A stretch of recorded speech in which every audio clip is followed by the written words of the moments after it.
Bismillahirrahmanirrahim. Assalamualaikum warahmatullahi wabarakatuh. Segala puji hanya milik Allah, Rabb semesta alam, yang telah memberikan kepada kita nikmat iman, kesempatan untuk mempelajari agamanya.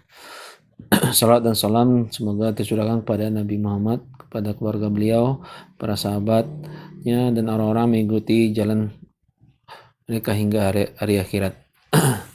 Saudara kaum muslimin, di channel Hijrah Menuntut Ilmu ini kita berusaha mempelajari agama Islam berdasarkan Al-Quran, Sunnah, sesuai dengan pemahaman sahabat. Karena inilah jalan yang paling selamat dalam memahami agama. Pada video kali ini kita akan memulai bab membahas kitab Hilayah Talibi Ilmu, yaitu Biasa Menuntut Ilmu, yang merupakan karangan Syekh Abu Bakar Abu Zaid yang wafat pada 1409 Hijriah. Semoga menjadikan ilmu ini sebagai cahaya bagi kita sebagai sebab bertambahnya imam dan amal soleh. Baik, kita akan mulai pembahasan ini dari bab 1.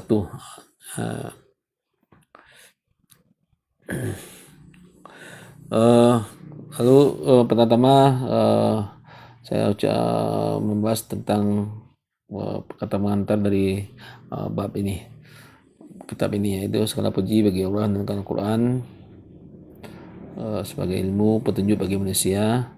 Berikutnya adalah biografi saya sebagai penulis syarah di sini.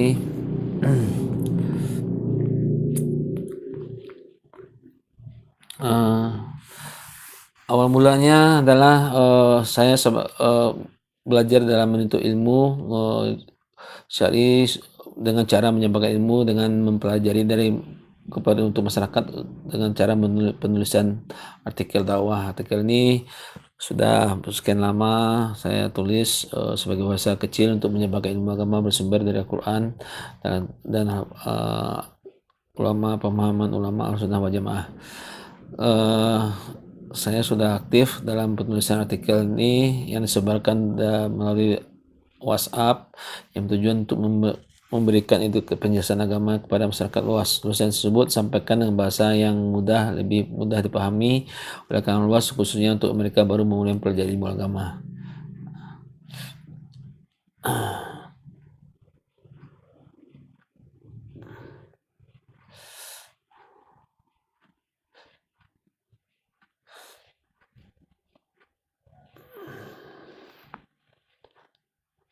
Baik. Selain itu juga materi dakwah itu juga disampaikan melalui berbagai media dakwah untuk bisa diakses dengan mudah oleh masyarakat, baik melalui bentuk artikel, bahan kajian maupun verifikasi lain seperti di website. Ini sudah banyak ditulis. Nanti insya Allah video ini juga akan disebarkan melalui YouTube. Lalu di saluran WhatsApp juga sudah tersedia banyak artikel yang saya tulis. Bisa nanti disimak di situ. Lalu selanjutnya biografi tentang penulis kitab ini. Itu kitab ini ditulis oleh ulama besar dari Arab Saudi, yaitu Syekh Abu Bakar bin Abdul Zaid rahimahullah. Beliau wafat pada tahun 1409 Hijriah. Beliau juga dikenal luas karena keluasan ilmunya, ketelitian dalam keteguhannya dalam mengikuti Al-Quran Sunnah sesuai dengan pemahaman Ahlussunnah wal Jamaah. Nama lengkap beliau karya-karya beliau yang beliau juga salah satu ulama dari mufti kerajaan Arab Saudi. Jadi beliau juga anggota dari komite tetap penelitian ulama fatwa, yaitu Lajnah Daimah.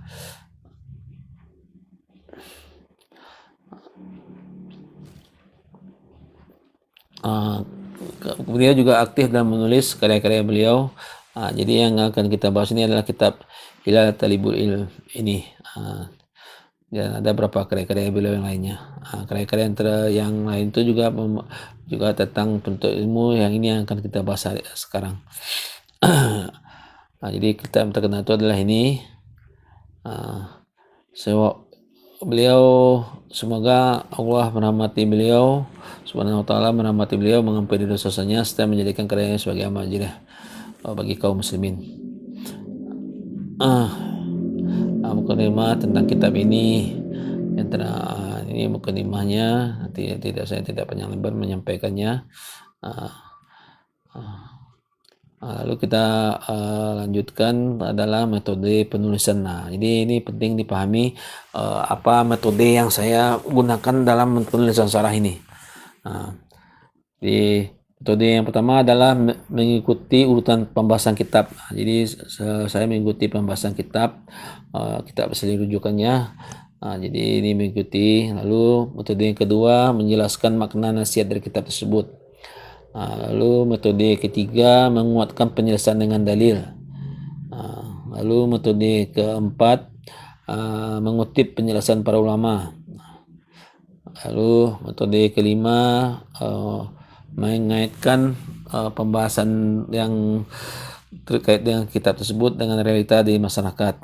Lalu metode itu ada 5 metode yang saya gunakan dalam penulisan syarah kitab ini. Lalu kita lanjut. Itu kira-kira sekilas pembahasan ini. Jadi sekarang kita lanjutkan masuk ke bab 1, yaitu pembahasan hiasan apa isi dari kandungan dari bab 1, yaitu hiasan dasar seorang penuntut ilmu. Pembukaan dari konten bab ini adalah, bab ini sangat penting karena saya tidak memulai pembinaan penuntut ilmu dengan banyaknya hafalan. Ini penting, keluasan bacaan atau kemampuan berbicara, tetapi hiasan batin dan adab. Jadi sebelum kita memulai belajar agama, yang paling utama itu diperhatikan dulu adalah batin dan adab. Ini yang disampaikan oleh Syekh, menunjukkan bahwa jalan penuntut ilmu tidak dibangun dengan kepandaian lisan, tetapi dengan kelurusan hati dan adab yang benar. Ini sangat relevan dengan kondisi saat ini. Saat ini tidak sedikit yang kita lihat para penuntut ilmu, mereka semangat dalam belajar, menghadiri kajian, menonton ceramah, mengulasih kitab, bahkan aktif di Indonesia. Namun di saat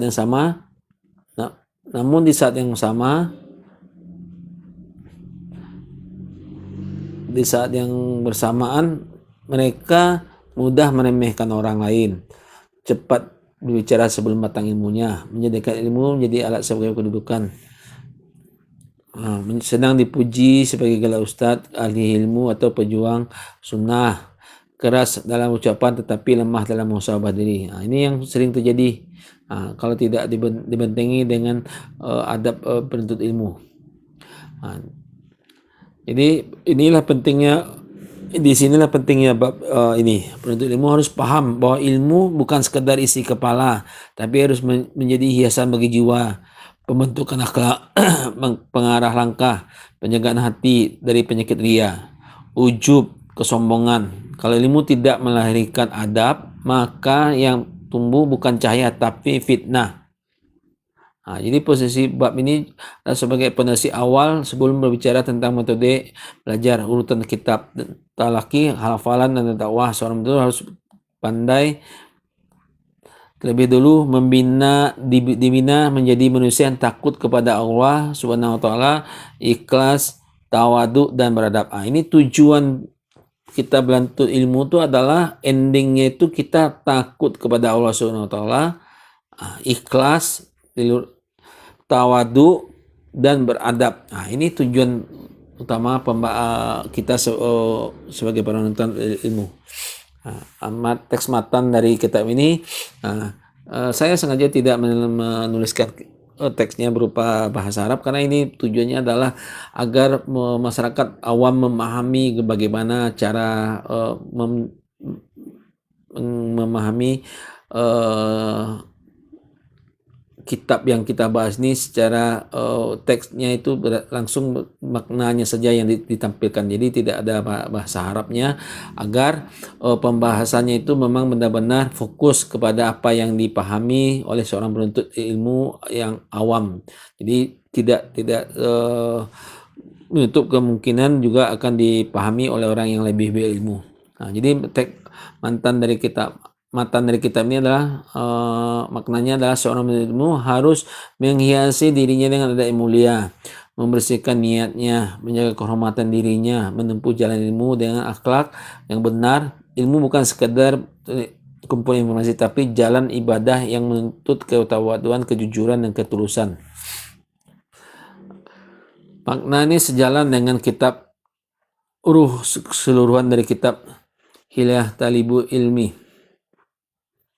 yaitu menuntut bahwa penuntut ilmu harus memiliki hilyah, hiasan-perhiasan karakter mulia yang membedakannya dari orang sekadar membaca atau berbicara tentang agama. Penjelasan makna umum bab ini, penjelasannya nih. Inti dari pembahasan ini adalah tidak cukup hanya untuk belajar, tapi harus berhiasi diri dan sifat menjadi ilmunya bermanfaat. Ilmu harus bermanfaat. Ilmu harus bermanfaat. Kata hias sendiri menunjukkan makna hiasan. Jadi ilmu itu memiliki pakaian, ilmu itu memiliki kemuliaan, ilmu itu adabnya, dan orang yang membawa ilmu harus tampak pengaruhnya ilmu itu pada sikap kesehariannya. Jadi maksud penulis kitab ini adalah bukan sekadar mendorong akhlak baik saja secara umum, tapi lebih dalam dari itu, yaitu ilmu syar'i adalah ibadah, maka cara menuntutnya pun harus sesuai dengan adab ibadah. Orang yang sholat tanpa wudu tidak terima sholatnya. Demikian pula orang yang menuntut ilmu dengan niat rusak, hati sombong, lisan kasar, ambisi dunia, maka ia telah merusak jalan ilmu itu sendiri. Konsep utama bab ini adalah ilmu harus dibangun di atas keikhlasan. Ilmu harus melahirkan tawadu. Ilmu harus menumbuhkan tawadu. Ilmu harus melahirkan takwa. Ilmu harus menumbuhkan tawadu.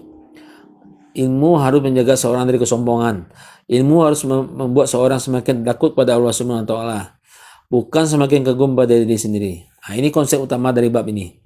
Karena para ulama sejak dulu menekankan sangat menekankan adab. Mereka paham bahwa kerusakan menuntut ilmu bukan sekadar karena kurang hafalan, tetapi karena sering rusak niat, rusak adab, rusak cara memposisikan ilmu.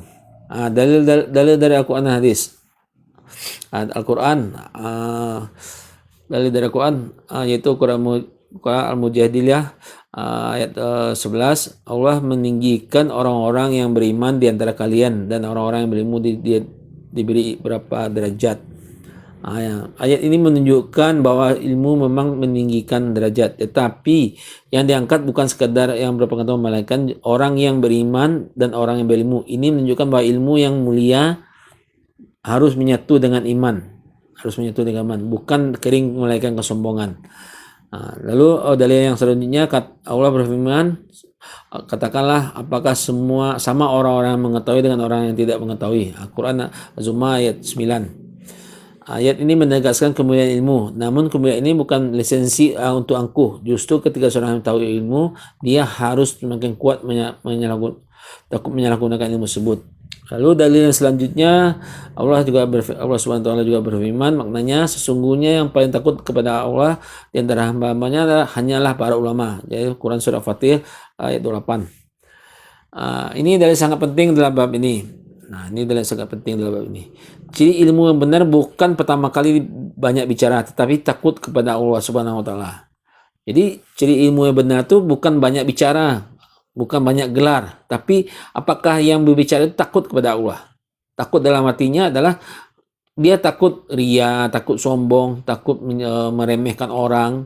Itu maksud takut itu. Takut menjerumuskan orang, apakah yang disampaikannya benar, apakah sesuai ada dalil, ataukah berdasarkan hawa nafsunya, ataukah berdasarkan kepentingan kelompoknya dan sebagainya. Jadi dia sebelum menyampaikan ilmu, dia harus memfilter dirinya.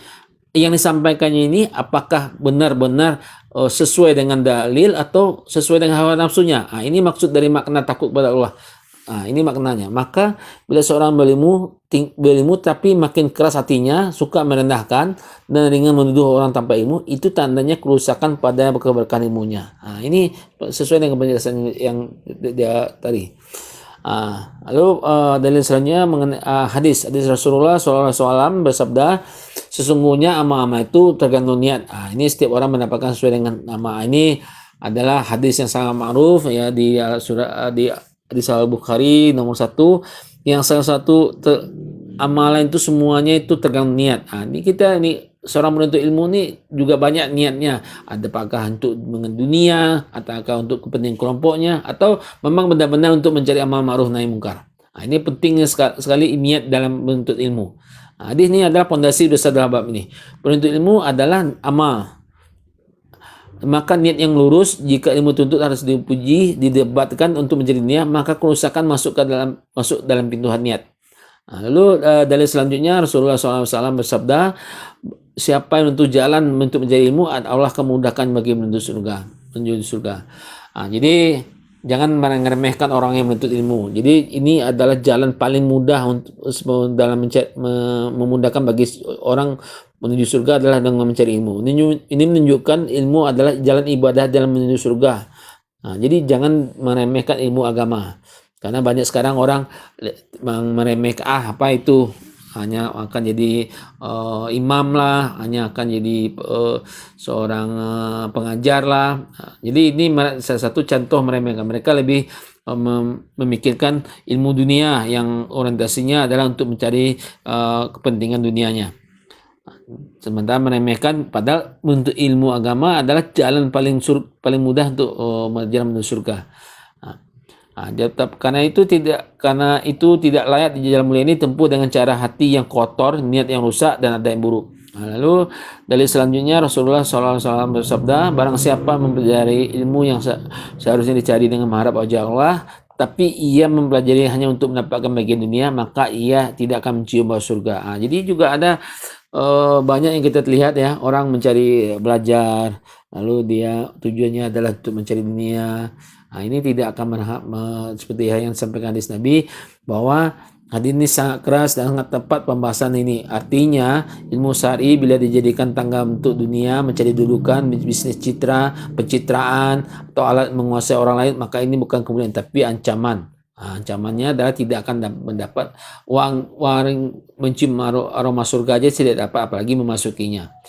Ini yang disampaikan oleh hadis Rasulullah, dan ini sahih hadisnya.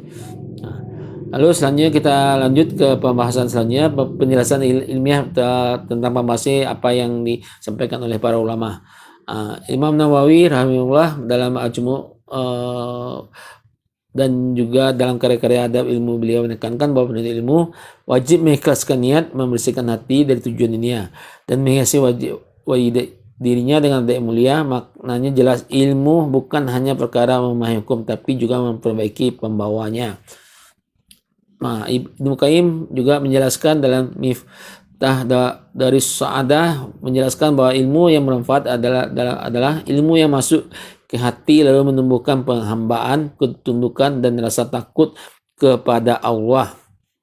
Jadi manfaatnya bukan diukur pertama kali dari banyaknya bicara, tapi dari besar pengaruh itu dalam hati dan amal. Lalu Imam Az-Zahabi juga menjelaskan dalam kitab beliau Syiar A'lam An-Nubala berkali-kali menunjukkan bahwa para ulama besar juga bukan hanya dipuji karena hafalan mereka, tapi karena wara, tawadu, kejujuran, takutnya mereka kepada Allah Subhanahu wa taala. Ini pelajaran besar.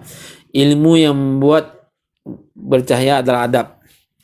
Ini perkataan dari Imam Az-Zahabi yang terkenal dengan kitab dosa-dosa besar. Lalu selanjutnya penjelasan dari Syekh Ibnu Taimiyah dalam Majmu' Al-Fatawa menjelaskan makna yang kuat bahwa ilmu dipuji syariat adalah ilmu yang membawa keimanan dan amal. Bila ilmu malah menjadikan sarana kesombongan atau perpecahan batin, maka itu menunjukkan adanya kerusakan dalam memahami ilmu. Dalam penjelasan ini, lihat satu garis sangat tegas. Adab bukan pelengkap ilmu, tapi penjaga ilmu. Tanpa adab ilmu sangat mudah merubah fitnah. Analisa ilmiah logika syar'i tetap terkaitan masalah bab ini. Mengapa bab ini diletakkan di awal? Karena dalam logika syar'i mengapa bab ini diletakkan di awal? Karena dalam logika syar'i sesuatu yang mulia harus dijaga. Ilmu adalah jalan menuju Allah Subhanahu wa taala. Maka mustahil jalan ditempuh dengan kecerobohan batin. Perhatikan baik-baik. Tolong diperhatikan. Orang yang membawa uang sedikit saja biasanya menjaga dompetnya. Orang yang membawa barang-barang berharga hati-hati menyimpannya. Lalu bagaimana dengan ilmu syar'i yang nilainya jauh lebih tinggi daripada dunia? Bukankah seharusnya lebih dijaga lagi? Penjagaan pertama terhadap ilmu bukan di lemari kitab, tetapi di hati para penuntut ilmu. Seseorang mungkin banyak hafalan, tapi kalau dia tidak punya adab, maka hafalannya bisa menjadi bahan untuk merendahkan orang. Seseorang mungkin bisa cerdas berdalil, tapi bila dia tidak mempunyai ikhlas, dalil bisa digunakan mencari nama. Seorang mungkin bisa rajin hadir kajian, tetapi bila tidak punya tawaduk, kehadirannya hanya menambahkan rasa bangga diri. Maka dari ini kita pahami kerusakan bentuk ada dua. Pertama, kerusakan ilmu, salah faham, dangkal, tidak kokoh. Kedua, kerusakan jiwa pembawa ilmu, jadi sombong, ria, ingin terkenal, kasar, senang menang sendiri. Kadang kerusakan kedua lebih berbahaya, sebab orang yang berilmu tidak sedikit yang sadari masih mungkin belajar, tapi orang yang sudah merasa dirinya dah ahli padahal rusak adabnya justru semakin sulit menerima nasihat. Karena pembinaan menuntut ilmu harus dimulai dari pertanyaan besar. Untuk apa saya belajar? Ini penting sebelum kita penuntut ilmu ini mengkoreksi diri kita sendiri dalam hati. Niat saya untuk belajar ini untuk apa? Apakah untuk Allah Subhanahu wa taala atau untuk penilaian manusia? Apakah untuk memperbaiki diri atau menyalahkan orang lain? Apakah untuk mengikuti kebenaran atau untuk membela kelompok dan egonya? Ini penting dipahami oleh para penuntut ilmu. Di sinilah letak kejujuran menuntut ilmu, dan kejujuran tidak bisa dipalsukan lama-lama. Cepat atau lambat, niat dan adab akan tampak dalam lisan, sikap, cara berdiskusi, cara mengkritisi, dan cara memandang seseorang muslim. Ini tanpa disadari akan terlihat. Lalu kita lanjutkan pada pembahasan selanjutnya, hubungan dan realita kehidupan. Kalau kita lihat hari ini pembahasan bab ini sangat hidup. Banyak bentuk ilmu yang cepat ingin tampil, baru belajar sedikit sebentar sudah ingin menguasai semua orang, baru membaca 1-2 buku sudah merasa paham seluruh persoalan, baru mengenal istilah-istilah syar'i sudah sering menuduh orang yang lain tanpa ilmu yang matang.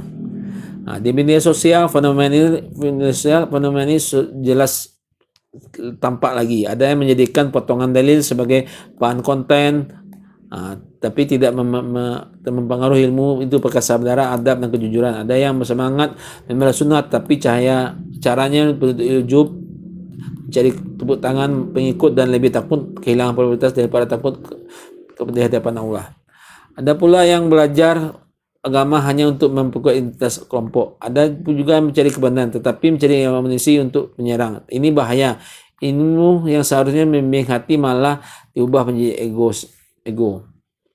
Di sini ada juga masyarakat awam menyangka bahwa ukuran di sini banyak yang terjadi di masyarakat menyangka bahwa ukuran alim itu adalah kalau orang pandai bicara dianggap sudah alim. Kalau udah banyak mengikut, berarti ini orang alim. Sering tampil di media sosial, di TV dianggap ini orang yang alim. Pandai beristilah Arab dianggap orang yang memahami agama secara mendalam. Berani mengkritisi orang lain, ini dianggap sebagai oleh masyarakat awam orang yang berilmu. Padahal semua itu bukan ukuran. Jadi apa ukuran sebenarnya? Ini ukurannya. Apakah ilmunya benar, akhlaknya lurus, niatnya ikhlas, atau jalannya sesuai manhaj salaf? Ini ukurannya. Bukan jangan pandai bicara, banyak pengikut, sering tampil, banyak istilah Arab, atau berani menyalahkan orang. Tapi ukuran itu adalah apakah ilmunya benar, akhlaknya lurus, niatnya ikhlas, jalannya sesuai manhaj salaf apa tidak. Bab ini mengajarkan masyarakat tidak tertipu. Jadi bab ini juga mengajar dari tampilan luar, retorika, banyak follower, sering tampil, pandai berbicara, berapi-api. Bukan itu tampilan luar. Jangan masyarakat tertipu dengan kondisi seperti itu. Penuntut ilmu sejati itu bukan orang sekadar kelihatan berilmu, tapi adalah terlihat takut kepada Allah yang seperti dijelaskan sebelumnya. takut dia kepada Allah ini adalah dia sudah tahu dalil, tapi dia membuat dalil itu di dibikin seolah-olah dalil itu tidak sesuai dengan realita masyarakat. Jadi dia cari-cari ditakwil dalil itu agar sesuai dengan pemahamannya. Ini salah satu contoh para dai yang banyak yang takut kepada amplop daripada kepada Allah. Ini yang kita bicaranya realita aja.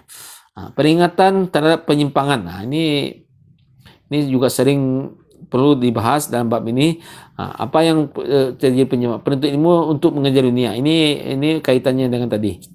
Ini penyimpangan terbesar. Ilmu syar'i dijadikan jalan mencari nama, kedudukan, kekuasaan, pemasukan, dan pengaruh. Bukan berarti setiap honor otomatis salah. Jadi jangan berasumsi kalau orang mendapat honor atau amplop otomatis salah, bukan. Bukan itu pembahasan ini. Yang salah adalah menjadikan dunia sebagai tujuan ilmu. Ilmu ini ancaman keras dalam hadis. Kedua, merasa cukup dengan banyak pengetahuan tanpa adab. Ini juga bahaya. Ini juga penyimpangan. Ada orang merasa cukup sudah berdalil, maka ia sudah berdalil bisa bicara sukanya. Bahwa ilmu syariah tidak memisahkan antara ilmu dan adab. Bahkan sebagian salaf lebih dulu mempelajari adab sebelum banyak untuk ilmu. Lalu ketiga, memahami ilmu sebagai alat debat. Jadi kalau dia tahu ilmu sedikit, dia gunakan untuk mendapat orang. Ini juga salah. Sebagian orang belajar bukan untuk menghilangkan kebodohan dalam dirinya, tapi untuk memenangkan bantahan. Akhirnya ilmu tidak menemukan rasa takut, tapi justru menemukan nafsu bermusuhan. Ini penyakit hati yang berat. Lalu keempat, menggampangkan niat. Ada yang berkata yang penting ilmu benar, soal niat nanti urusan belakang. Ini salah. Dalam Islam, lurusnya tujuan luruskan secara sama-sama penting. Amal tanpa ikhlas rusak, ikhlas tanpa ittiba juga rusak. Ittiba adalah mengikuti Nabi juga rusak. Maka penuntut ilmu harus benar-benar memahami dua-duanya. Lalu yang kelima, meremehkan adab atas semangat sunnah. Ini juga kesalahan. Ada yang mengira kalau ia sedang membela kebenaran, maka ia tidak perlu lagi menjaga kelembutan, kejujuran, dan keadilan. Ini keliru. Sunnah tidak dibedakan dengan hawa nafsu. Kebenaran tetap harus dibawa dengan adab dan dasari. Lalu pelanjutan pembahasannya adalah kesalahpahaman yang sering muncul. Yang penting ilmu dulu, adab nanti mengikuti juga salah. Ini tanpa ada justru memecah kerusakan. Orang yang bodoh sadari mungkin diam, tapi orang berilmu tanpa ada adab bisa merusak orang-orang. Karena itu para ulama menekankan adab sejak awal. Lalu yang kedua, kalau niat bercampur dengan sedikit tidak masalah. Ini juga perlu dirinci. Manusia bisa dipuji dengan kelemahannya, tapi menjadikan dunia sebagai pendorong utama ilmu adalah bahaya besar. Penuntut ilmu harus memeriksa niatnya, melawannya, memperbaikinya, bukan membiarkannya.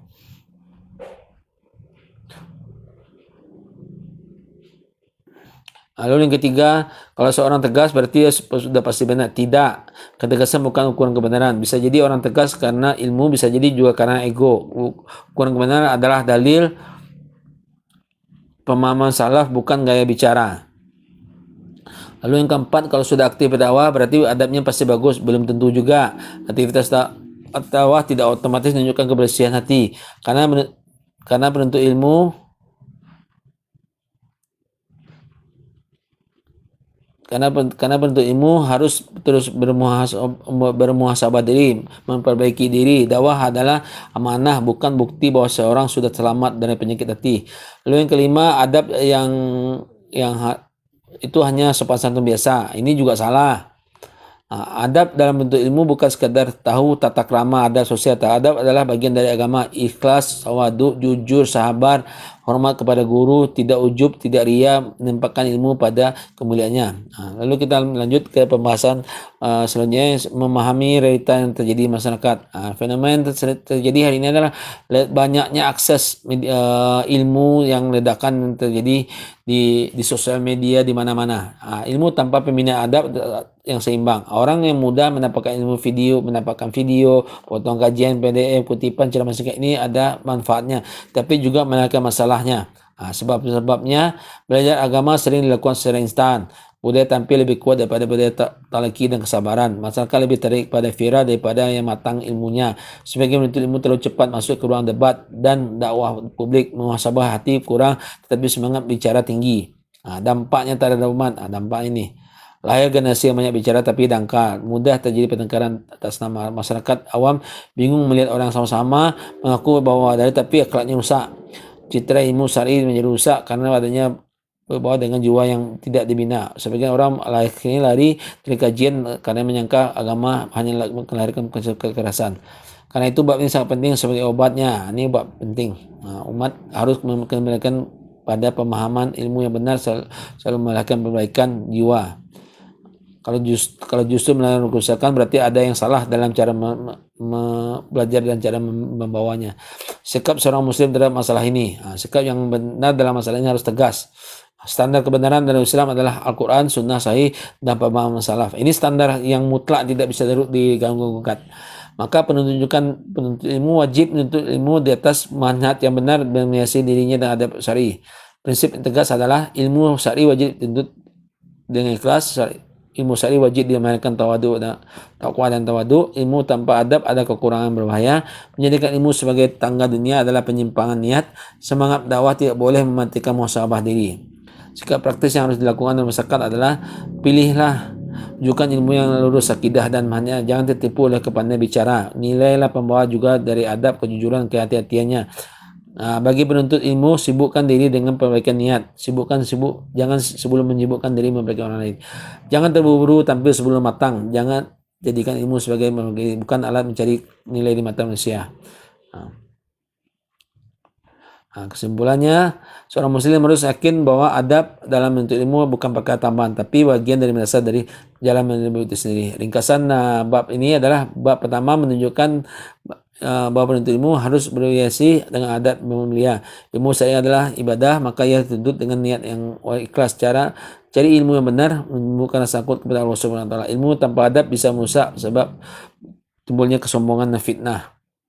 Lalu yang kelima, menjadikan ilmu sebagai alat mencari dunia adalah penyimpangan yang berbahaya. Para ulama Ahlussunnah menegaskan penting adab sebelum dan selama menuntut ilmu. Realitas zaman sekarang menunjukkan hati banyak kerusakan karena ilmu tidak dibarengi dengan pembinaan hati. Lalu selanjutnya ada evaluasi tentang pembahasan bab. Ini nanti bisa dibaca apa-apa aja evaluasinya.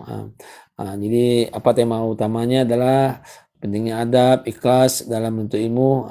Ini bagian dari evaluasi yang pertama. Yang kedua, mengapa adab tidak akan dibina? Karena adab adalah pondasi menjaga ilmu menjadi manfaat bukan fitnah. Apa dalilnya? Dalilnya Al-Quran menunjukkan bahwa sejati takut kepada Allah. Ini dalilnya adalah surah Fatir ayat 28. Sebenarnya yang paling takut adalah hamba Allah, hanya para ulama. Lalu evaluasi selanjutnya adalah hadis apa menjadi dasar pertimbangan. Ini hadis adalah tergantung niat. Niat hadis Bukhari nomor 1 dan Muslim nomor 1907 ini sahih.